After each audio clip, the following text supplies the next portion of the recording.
Il était une fois, avant que le temps ne commence, un vaste cosmos plongé dans l'obscurité. Dans ce vide, Amma, le Dieu créateur, émergea. De son souffle divin, il forma un œuf primordial, symbole de potentiel et de vie. Cet œuf contenait tout ce qui allait exister. Les étoiles, les planètes, les montagnes, les rivières et même les êtres vivants. Amma brisa l'œuf et de ces fragments naquirent les cieux et la terre. Il façonna le soleil et la lune à partir des éclats de lumière, leur conférant chacun un rôle essentiel dans l'équilibre du monde.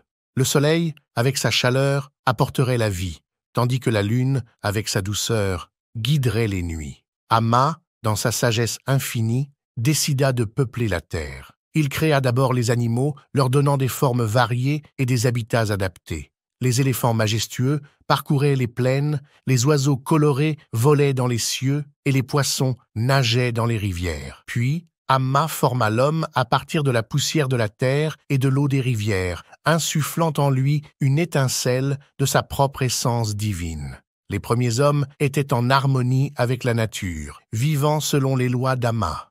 Ils respectaient chaque créature et chaque plante, reconnaissant que tout était interconnecté. Pour transmettre ses connaissances, Amma envoya les nomos, des jumeaux divins, comme enseignants aux premiers hommes. Les nomos étaient des êtres de lumière, porteurs de sagesse, et ils révélèrent aux humains les secrets de la vie, des cycles des saisons aux rituels sacrés. Les hommes apprirent à cultiver la terre, à chasser, à pêcher et à vivre en communauté. Ils développèrent des rituels pour honorer Amma et les esprits de la nature, célébrant les récoltes et les naissances. Chaque année, ils organisaient des festivals pour remercier leur créateur et maintenir l'harmonie entre le ciel et la terre. Cependant, avec le temps, les hommes oublièrent les enseignements des nomos. Ils devinrent arrogants, croyant que leur intelligence surpassait celle d'Amma. Ils commencèrent à exploiter la terre sans respect, à ignorer les rituels et à se quereller pour le pouvoir et les ressources. Amma, voyant le déséquilibre croissant, décida d'intervenir. Il envoya des calamités, des sécheresses,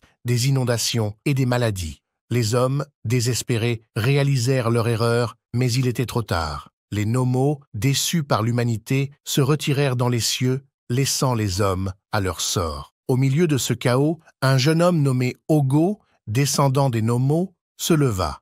Il était déterminé à restaurer l'harmonie perdue.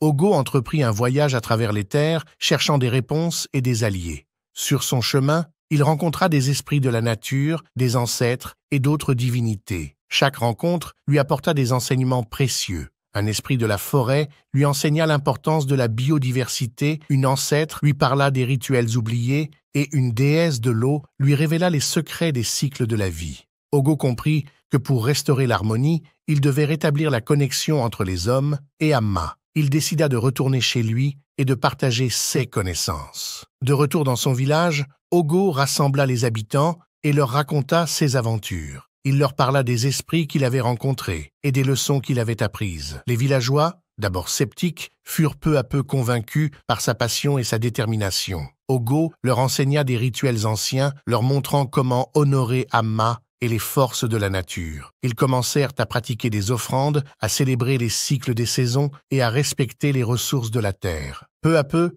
la communauté retrouva son équilibre. Amma, voyant les efforts d'Ogo et des villageois, décida de leur accorder une seconde chance. Il envoya les nomos pour guider les hommes dans leurs rituels. Les ancêtres, ravis de voir leurs descendants se reconnecter avec la terre, commencèrent à apparaître dans les rêves des villageois, leur offrant des conseils et des encouragements. Les rituels reprirent de plus belle et les hommes remercièrent Amma pour sa miséricorde. La terre commença à fleurir à nouveau, les rivières retrouvèrent leur clarté et les animaux revinrent dans les champs. Les hommes réalisèrent que leur survie dépendait de leur respect envers Amma et la nature. Avec le temps, Ogo devint un leader respecté. Il institua des écoles pour transmettre les enseignements des nomos aux générations futures. Les enfants apprenaient non seulement à cultiver la terre, mais aussi à écouter les histoires des ancêtres et à comprendre les lois de la nature. Les rituels devinrent des célébrations communautaires, renforçant les liens entre les villageois. Chaque année, ils organisaient un grand festival en l'honneur d'Amma, où chacun partageait ses talents, ses connaissances et ses remerciements.